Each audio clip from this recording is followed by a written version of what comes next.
Pak, yo. Kok maninggal dulu Apa ini lihat dah? Apa kau ni yang teman tu? Ibu kau mengerti matu. Kok meninggal dulu Pak? Apa yang dah boleh bini tu? Kiai syarat. Sabarun tumbuh rumput di pusarwan bapak boleh bini. Assalamualaikum warahmatullahi wabarakatuh.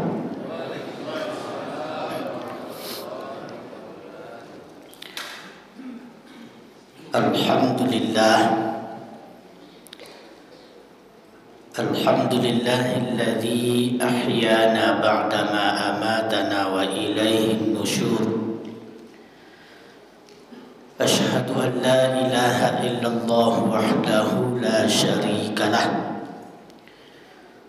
wa asyhadu anna Muhammadan abduhu wa rasuluh la nabiyya ba'dah.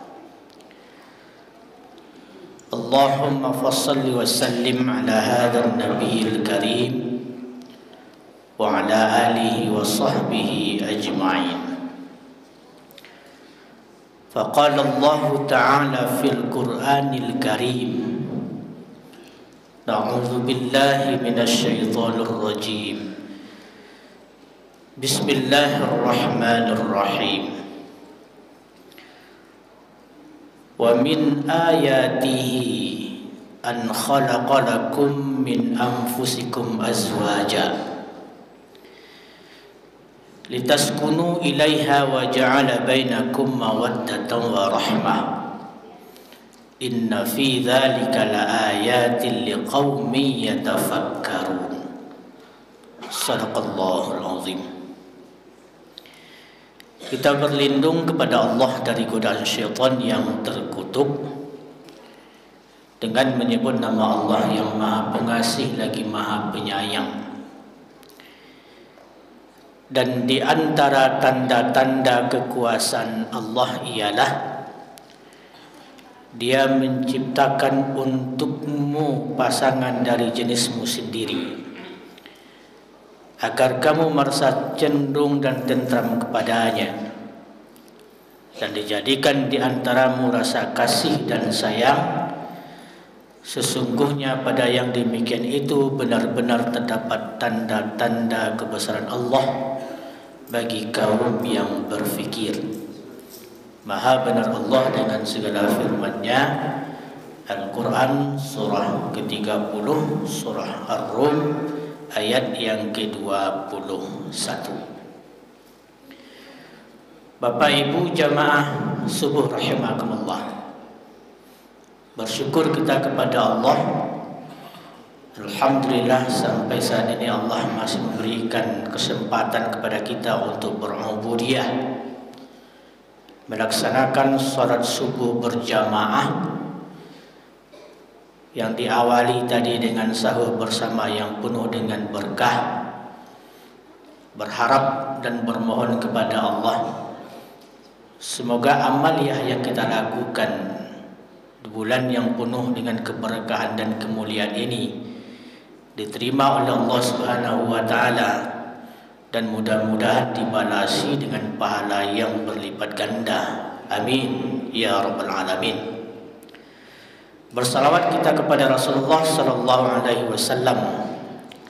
Allahumma shalli ala Muhammad wa ala ali Muhammad. Sallallahu ala Muhammad, sallallahu alaihi wasallam, sallallahu ala Muhammad, sallallahu alaihi wasallam. Bapak Ibu jamaah subuh rahimakumullah, seperti biasa menjelang kita kembali ke tempat masing-masing, kita isi dengan tausiah singkat yang sebagian kita nyebut dengan istilah kultum. Diberikan istilah kultum kuliah 7 menit Ibu Bapak karena menandakan untuk pagi itu memang materinya tidak perlu bisa lama Pak. Karena kita siap sahur, badan nangis bapaluh.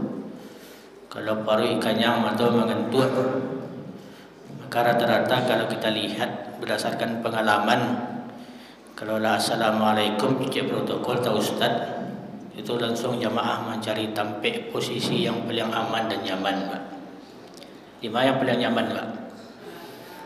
Basanda, monju, itu yang paling nyaman. Silakan ibu bapak, itulah nikmatnya ketika kita berada di rumah Allah. Susah-susah betul lalu di rumah, pagi saya dah ceramah. Mudah-mudahan capek betul mengantuk. Itulah rahmat kasih sayang Allah. Bapak Ibu jamaah subuh rahimakumullah. Dalil yang kita angkatkan pagi ini surah Ar-Rum. Biasanya surat Ar-Rum ini keluar ketika tema kajiannya itu berkenaan dengan masalah pernikahan. Kalau ada anak ibu yang menikah, anak pak menikah, diadakan resepsi pernikahan, bisa dibaca ketika awal menikah atau ayat ini muncul ketika penghulu mengucapkan khutbah nikah. Bapak Ibu, dalil ini juga menjadi dasar betapa pentingnya kehidupan berumah tangga yang lazim, yang diistilahkan dengan istilah sakinah, mawaddah, warahmah. Di dunia ini Bapak, tidak ada contoh yang paling ideal, yang paling bagus, yang paling mantap, melainkan bagaimana Nabi mencontohkan kehidupan berumah tangganya. Dalam sebuah riwayat kita baca, suatu kali Nabi pernah duduk bersandar, bersantai-santai dengan Siti Khadijah. Dalam santainya Nabi itu, Nabi menyandarkan kepalanya kepada paha Khadijah. Lalu ketika Nabi menyandarkan kepala itu, dengan spontan Siti Khadijah mengelus jenggot beliau. Jenggot beliau dielus. Lalu di situ jatuhlah berlinang air mata Siti Khadijah sehingga mengenai pipi beliau. Beliau menoleh ke atas dan bertanya, "Wahai Khadijah, istriku, apakah gerangan yang membuat engkau menangis sehingga engkau berurai mata dan air matamu jatuh di pipiku? Apakah ada perkataan perbuatanku yang menyinggung perasaanmu?" Kata Siti Khadijah, "Tidak ada ya Rasulullah. Aku menangis karena ketika mengelus jenggotmu, ternyata jenggotmu itu sudah mulai memutih 1 dan 2. Kalau itu yang terjadi, pertanda bahwa umurmu makin bertambah, masa yang dijanjikan Allah makin dekat." Itu makanya boleh menangis. Bukan karena perkataan yang menusuk hati atau perbuatan yang merusak, tidak. Nah, apa hikmah di balik itu, Bapak? Kalaulah janggut mulai memutih kami laki-laki ke, Bu, berarti usia akanlah makin bertambah, nak, Pak. Awaklah makin uzur.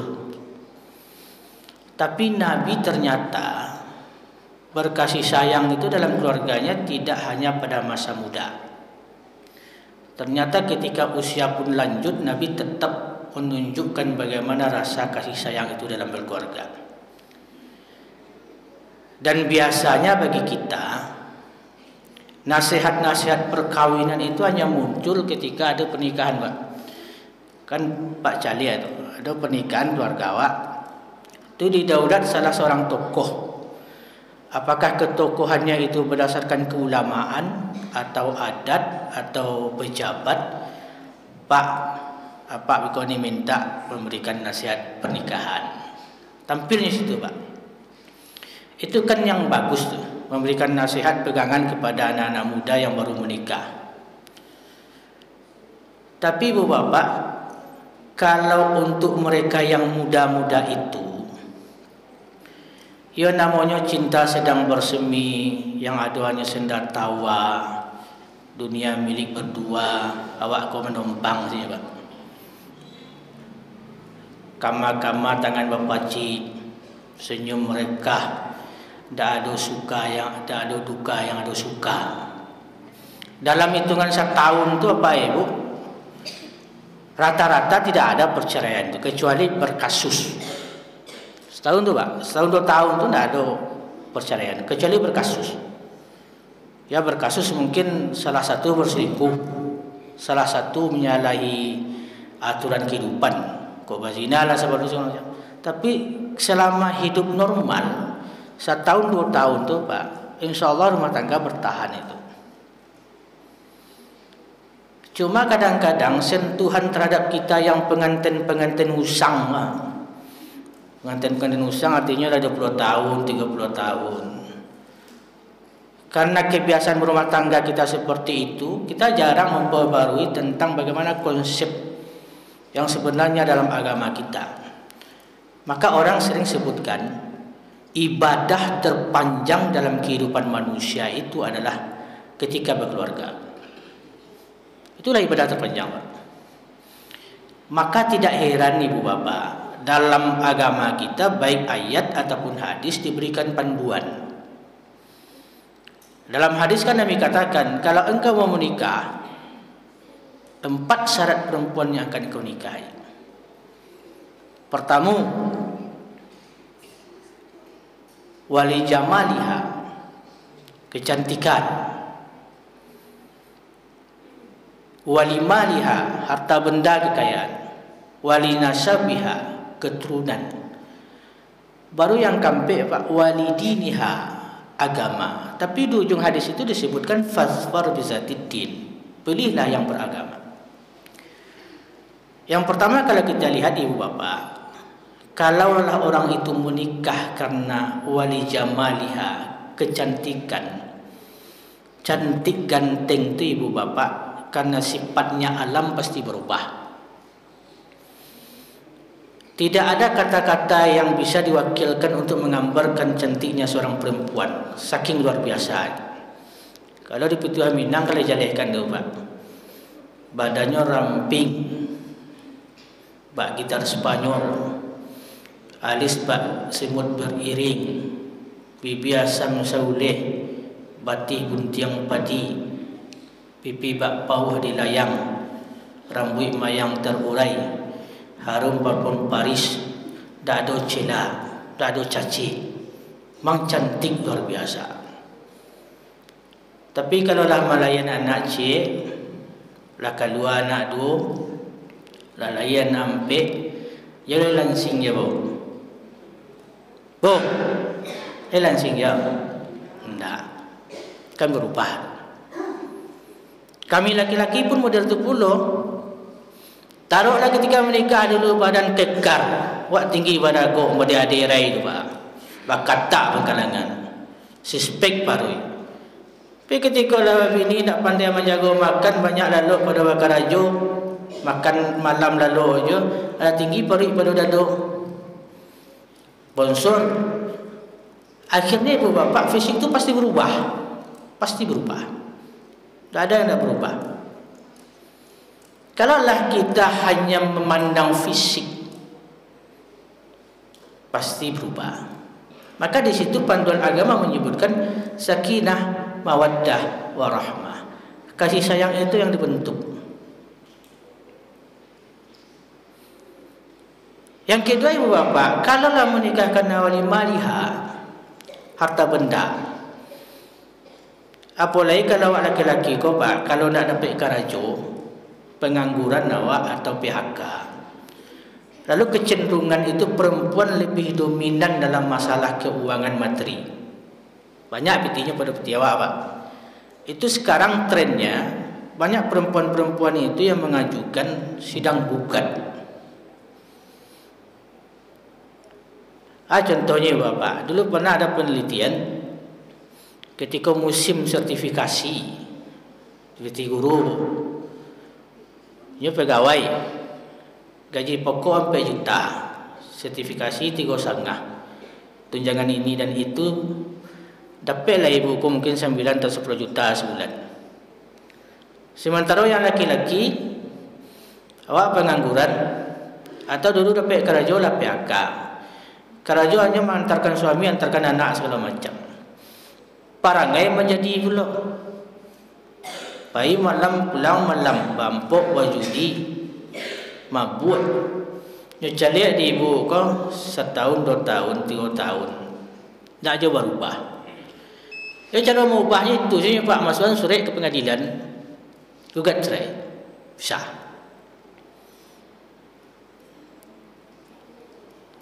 Karena yang dipandang kadang-kadang masalah harta benda.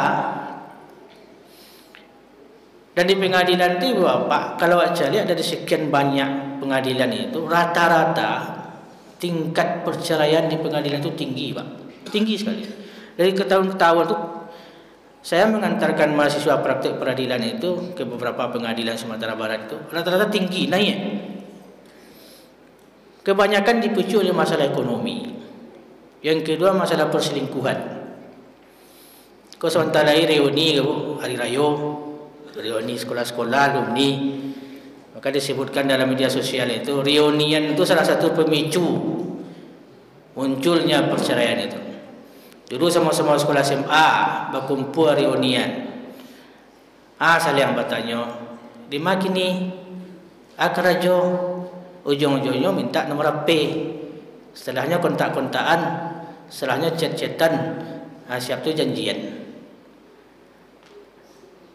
Istilah anak muda namanya cinta lama bersemi kembali. Rusak rumah tangga gara-gara itu. Itu yang terjadi hari ini Bapak dan Ibu. Makanya istilah penyuluhan, pendampingan, bimbingan masalah nikah itu sebetulnya enggak berlaku hanya untuk kalangan muda, tapi bagi orang-orang yang telah mengalami proses pernikahan itu, malahan yang lah ada cucu ya Pak, ingin dia berpisah. 30 tahun menikah, 35 tahun, ada aja yang pisah. Because repotnya masalah pembagian harta gono gini. Rasaki waktu menikah luar biasa rumit penyelesaiannya. Yang ketiga Ibu Bapak, kalau menikah karena persoalan, yang ketiga disebutkan nikahlah karena nasab. Nasab itu penting. Karena secara genetika Ibu Bapak, perilaku keturunan itu suatu saat akan turun itu. Baik secara genetika atau perilaku. Walaupun nanti pendidikan juga lingkungan mempengaruhi. Contoh, kalau anak ibu ada 5 orang, ibu japak bakun yang lansat. Kalau ada dulu nenek moyang awak yang kulitnya agak galok, itu kadang-kadang untuk generasi kedua ni keluar aja surang tu Pak. Anak ambo balimo ampe tercelak kulitnya, surang kau agak kalam sih. Ada tu Bu. Atau kebalikan, pasangan suami istri kulitnya agak gelap, tiba ada anak surang tak tercelak. Di zaman Nabi ada kasus seperti itu. Ketika seorang sahabat bertanya kepada Rasulullah, "Ya Rasulullah, sesungguhnya kulit saya ini bersih putih, istri saya juga bersih putih. Tapi kenapa anak kami keluarnya kalam, hitam? Berarti istri saya telah berselingkuh ya Rasulullah dengan laki-laki yang lain. Ini bukan anak saya." Dalam memahami hadis secara antropologi, Nabi menjawab, mungkin dulu nenek moyang engkau pernah yang kaliang modeliko sehingga keluar aja yang modeliko. Berarti Nabi tidak langsung mengatakan bukan anakmu. Itu genetiknya. Secara perilaku model tujuh Ibu Bapak. Kalau dulu keturunannya banyak melakukan perbuatan-perbuatan yang tidak baik, kalaulah tidak lakukan pendidikan dan perubahan, makanya kadang-kadang nyenggok surang. Maka di situ pentingnya memilih calon pasangan hidup baik generasi muda kita. Nasab penting. Tapi dari yang 3 ini Nabi mengatakan walidiniha fasfar bizatiddin. Pilihlah yang beragama. Ketika keluarga itu didasari dengan kehidupan beragama, yang fisik berubah Bapak, yang harta turun naik, ada masuknya kayu, ada masuknya bansai. Itulah romantika berumah tangga. Tidak ada yang kayu langsung. Kadang-kadang berangkat dari nol. Ketika menikah dulu selalu tidak ada. motor ndak ada, tinggal di rumah kontrakan. Apa? Laya nak surang bertumbah rezeki. Laya nak bodoh naik prestasi. Ni anak ketiga baru mapan hidup. Itulah romantika kehidupan. Nasab betul. Tapi kata Nabi, fasfar bisatidin. Pilihlah yang beragama.